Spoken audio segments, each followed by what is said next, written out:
I assure you, Mr. Vice President, that is for you, not for me. Please. Thank you for welcoming the Vice President, ladies and gentlemen. They usually don't do anything like that when I'm talking alone, sir, I assure you. But Mr. Vice President, Deputy Secretary Shanahan, General Silva, all the members of the defense community here today, thank you for joining us. It's a great day for the Pentagon, and we have our Vice President here, of course. And I would just tell you, Mr. Vice President, it's a pleasure to have you back here at the Pentagon today, and it's with a great deal of gratitude on many issues, but specifically this issue for your leadership and what you've done to remove any obstacles in our path, as only a Vice President can do. Space is one of our vital national interests in the sense of our use of space, our operations in space, and it is becoming a contested warfighting domain, and we have got to adapt to that reality. It's on par with the air, land, sea, and cyberspace domains in terms of it being contested, and it's now a domain in which we must be equally prepared as all of those other domains. It's no longer a new domain, it's a domain. And we've got to be able to compete, to deter, and to win. And following your remarks, Mr. Vice President, the Department of Defense will release our space report to Congress, reinforcing the specifics on how we're going to carry this forward. And that report reflects a clear-eyed view of the future as the Department takes the steps necessary now to implement President Trump's vision for a space force. So, ladies and gentlemen, it's my honor to introduce the Vice President of the United States, Vice President Pence. Thank you, sir. Thank you very much. Good to have you. I think it was all for you. I don't think so, Mr. Vice President.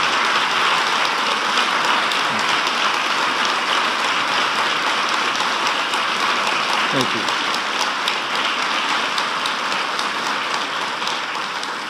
Secretary Mattis, Deputy Secretary Shanahan, General Silva, General Goldfein, members of the Armed Forces of the United States of America, and all the men and women of the United States Department of Defense who each and every day oversee the greatest military in the history of the world. Thank you for all you do every day for the American people.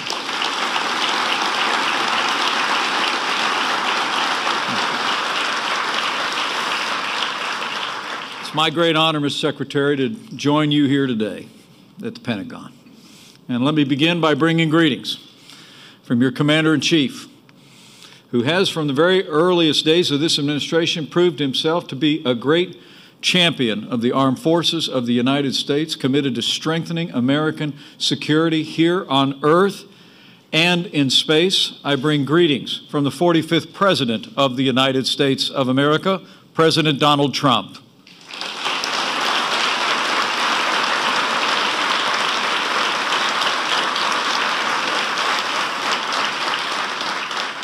In his inaugural address to the nation, President Trump proclaimed that the United States stands, in his words, at the birth of a new millennium, ready to unlock the mysteries of space. And since day one of our administration, this president has kept his promise to restore America's proud legacy of leadership in space, believing that space is essential to our nation's security, prosperity, and our very way of life. Last year, after it had lain dormant for nearly a quarter century, President Trump revived the National Space Council to reinvigorate and coordinate space activities across our government. It's my great honor as Vice President to serve as the Chairman of the National Space Council. And I'm pleased to report that President Trump has already signed 3 new space policy directives to reorient our space program toward human exploration, unleash America's burgeoning commercial space companies, and safeguard our vital space assets with new space traffic management policy. But as Commander-in-Chief, President Trump's highest priority is the safety and security of the American people. And while too often previous administrations all but neglected the growing security threats emerging in space, President Trump stated clearly and forcefully that space is, in his words, a warfighting domain just like land and air and sea. And just as we've done in ages past, the United States of America, under his leadership, will meet the emerging threats on this new battlefield with American ingenuity and strength to defend our nation, protect our people, and carry the cause of liberty and peace into the next great American frontier. In 1939, at the start of the Second World War, the U.S. Army Air Corps was still a fledgling organization. But as Nazi air forces bombed their way from Warsaw to London, our military commanders took decisive action then to meet that new threat head on. By 1945, the American military had nearly 30 times the number of planes and 85 times the number of pilots and support crews compared to just 6 years earlier. America and our allies emerged victorious from World War II because of the strength of our armed forces and because our armed forces adapted to meet the emerging threats of the day. We knew that air power had forever changed the nature of war, so we marshaled the resources and the will to build the most powerful air force the world had ever seen. And just 2 years after that terrible conflict, our nation created a new branch of service to secure American dominance in the skies for generations to come, with the creation of the United States Air Force.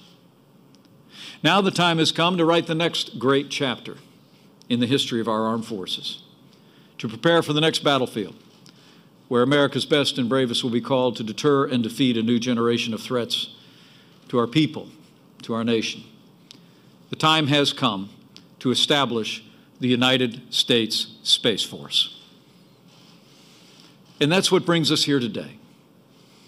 7 weeks ago, President Trump directed the Department of Defense to immediately begin the process necessary to establish a Space Force as the sixth branch of the armed forces.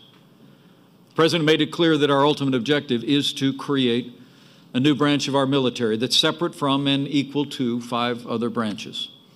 Today, the Department of Defense will release a report outlining the first stages of our administration's plan to implement the President's guidance and turn his vision into a reality.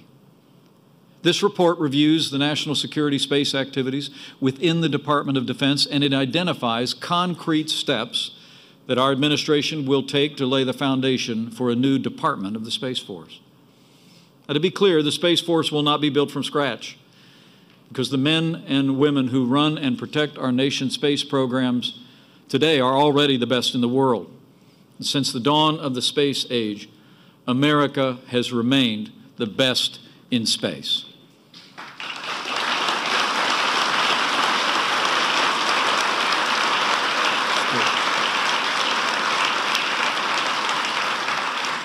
Over the past 60 years, the United States has assembled the largest and most sophisticated constellation of military and intelligence satellites in the world.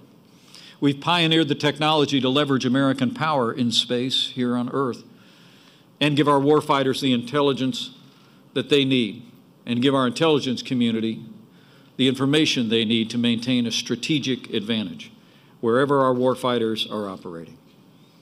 Across this department and our intelligence agency, there are literally tens of thousands of military personnel, civilians, and contractors operating and supporting our space systems. And together, they're the eyes and ears of America's warfighters around the globe. And they do a remarkable job. I've seen their work firsthand. I traveled across the country to meet with the men and women who are fighting for America's future in space in my first year and a half on this job. From the airmen of the 50th Space Wing at Schriever Air Force Base, whose fleet of surveillance, navigation, and communication satellites increase the agility, precision, and effectiveness of our armed forces, to the engineers of the Missile Defense Agency at Redstone Arsenal in Alabama, who are forging the next generation of rockets to strengthen our missile defense, to the many other bases and facilities across the country where our men and women in uniform work together with our intelligence community and our allies to protect our people, our nation, and our interests around the world. And over the past 18 months, President Trump and our entire administration have taken decisive action to strengthen American power in space as well. President Trump recently signed the largest investment in our national defense since the days of Ronald Reagan.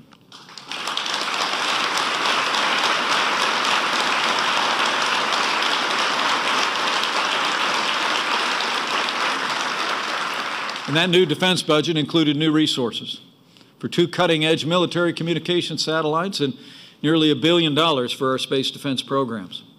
And today, we renew the President's call on the Congress of the United States to invest an additional $8 billion in our space security systems over the next 5 years. The men and women of this department have also taken historic steps to secure American leadership in space.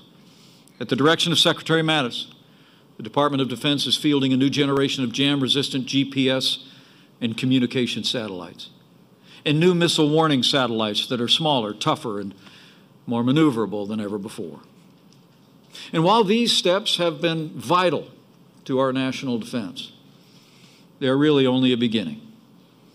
They're only a beginning of meeting the rising security threats our nation faces in space today and in the future. As President Trump has said, in his words, it is not enough to merely have an American presence in space. We must have American dominance in space, and so we will.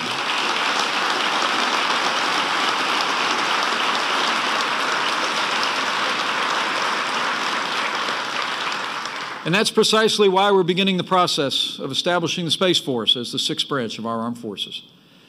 Just as in the past, when we created the Air Force, establishing the Space Force is an idea whose time has come. The space environment has fundamentally changed in the last generation. What was once peaceful and uncontested is now crowded and adversarial. Today, other nations are seeking to disrupt our space-based systems and challenge American supremacy in space as never before. For many years, nations from Russia and China to North Korea and Iran have pursued weapons to jam, blind, and disable our navigation and communication satellites via electronic attacks from the ground. But recently, our adversaries have been working to bring new weapons of war into space itself. In 2007, China launched a missile that tracked and destroyed one of its own satellites, a highly provocative demonstration of China's growing capability to militarize space. Russia's been designing an airborne laser to disrupt our space-based system, and it claims to be developing missiles that can be launched from an aircraft mid-flight to destroy American satellites. Both China and Russia have been conducting highly sophisticated on-orbit activities that could enable them to maneuver their satellites into close proximity of ours, posing unprecedented new dangers to our space systems. Both nations are also investing heavily in what are known as hypersonic missiles, designed to fly up to 5 miles per second at such low altitudes that they could potentially evade detection by our missile defense radars. In fact, China claimed to have made its first successful test of a hypersonic vehicle just last week. China and Russia are also aggressively working to incorporate anti-satellite attacks into their warfighting doctrines. In 2015, China created a separate military enterprise to oversee and prioritize its warfighting capabilities in space. As their actions make clear, our adversaries have transformed space into a warfighting domain already, and the United States will not shrink from this challenge.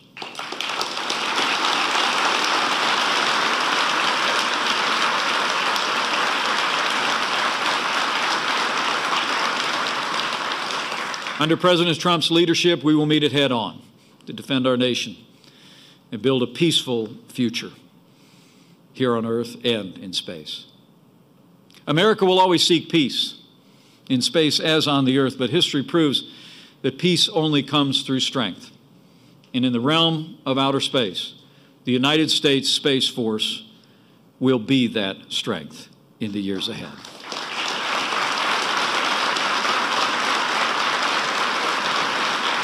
Now, the report the Department of Defense will release today that Secretary Mattis just referenced represents a critical step toward establishing the Space Force as a 6th branch of our armed forces. It actually identifies 4 actions that we will take to evolve our space capabilities, and they are built on the lessons of the past. We all remember the hard lesson learned in the early 1980s as the tragic debacle of Desert One took place. 8 American patriots fell in the line of duty while trying to rescue their fellow Americans who were being held hostage in Iran. In the wake of that failed mission, America resolved to ensure that our joint warfighters would always have the training, coordination, and leadership they needed to accomplish their missions. And the steps that our nation took in the years that followed paved the way for the creation of the United States Special Operations Command. Since that time, this vital combatant command has directed our Special Operations Forces to become the most effective and lethal fighting force in the history of the world.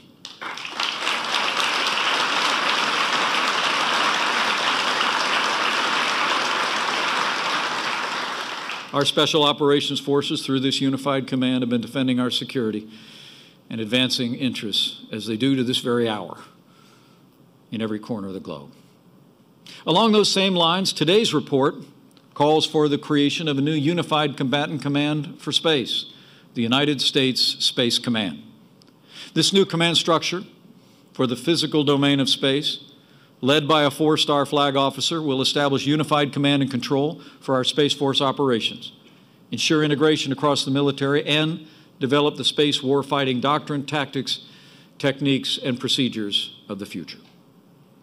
The second step this report calls for is the creation of an elite group of joint warfighters specializing in the domain of space, who will form the backbone of the nation's newest armed service, Space Operations Force.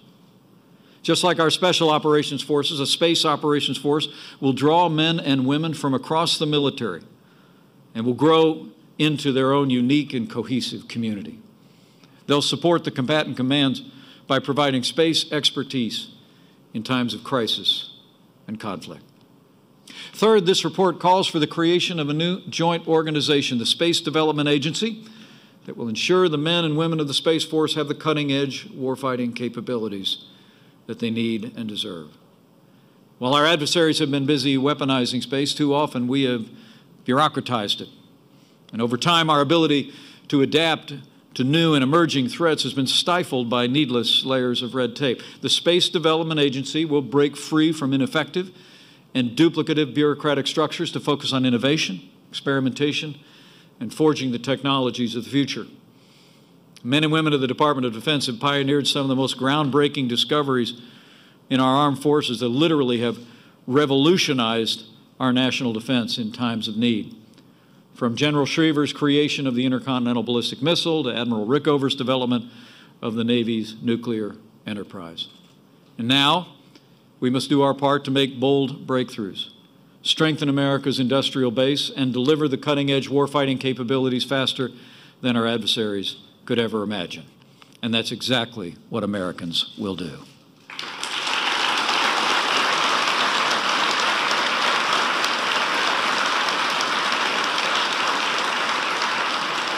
Finally, this report calls for clear lines of responsibility and accountability. Command is the process of standing up and scaling up the United States Department of the Space Force. Creating a new branch of the military is not a simple process. It will require collaboration, diligence, and above all, leadership. As challenges arise, deadlines approach, there must be someone in charge who can execute, hold others accountable, and be responsible for the results. So we will create a single civilian position reporting to the Secretary of Defense to oversee the growth and expansion of this new branch of the service. This position will be a new Assistant Secretary of Defense for Space, and this leader will be key to the critical transition to a fully independent Secretary of the Space Force in the years ahead. President Trump and I are grateful, truly grateful to Secretary Mattis for this department's diligence in preparing this report. And our administration will soon take action to implement these recommendations with the objective of establishing the United States Department of the Space Force by the year 2020. Ultimately, Congress must act to establish this new department, which will organize, train, and equip the United States Space Force. Our administration is already working with leaders in the Congress to do just that. We're building bipartisan support for our plan, working closely with committee counterparts like Congressman Mac Thornberry, Congressman Adam Smith, Congressman Mike Rogers, and Congressman Jim Cooper. Next February, in the President's budget, we will call on the Congress to marshal the resources we need to stand up the Space Force. And before the end of next year, our administration will work with the Congress to enact the statutory authority for the Space Force in the National Defense Authorization Act. Our nation's armed forces have always been the vanguard of advancing American leadership here on Earth and beyond. The Space Force is the next and natural evolution of American military strength. The first American rockets in space were launched by our military. The first American satellites to orbit the Earth were on reconnaissance missions, peering behind the Iron Curtain. The first Americans to step forward to venture into the unknown were the world's greatest aviators and test pilots from the Navy, the Air Force, and the Marine Corps. And the next generation of Americans to confront the emerging threats in the boundless expanse of space will be wearing the uniform of the United States of America as well.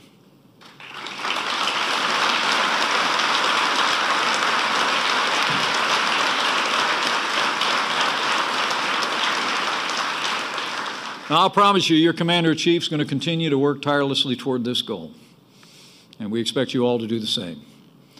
And to all the men and women of this department, this is the moment, now's the time, to act quickly using all the tools at your disposal to lead our nation forward with President Trump's vision to meet the challenges that lie ahead. There's much work to do. Success will demand the very best of each of you.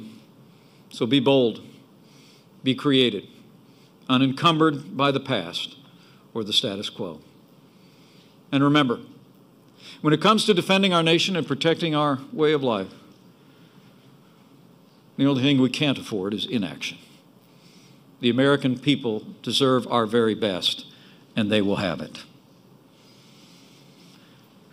As the President will discuss in further detail in the days ahead, the United States Space Force will strengthen our security, it will ensure our prosperity, and it will also carry American ideals into the boundless expanse of space. While other nations increasingly possess the capability to operate in space, not all of them share our commitment to freedom, private property, and the rule of law. So as we continue to carry American leadership in space, so also will we carry America's commitment to freedom into this new frontier.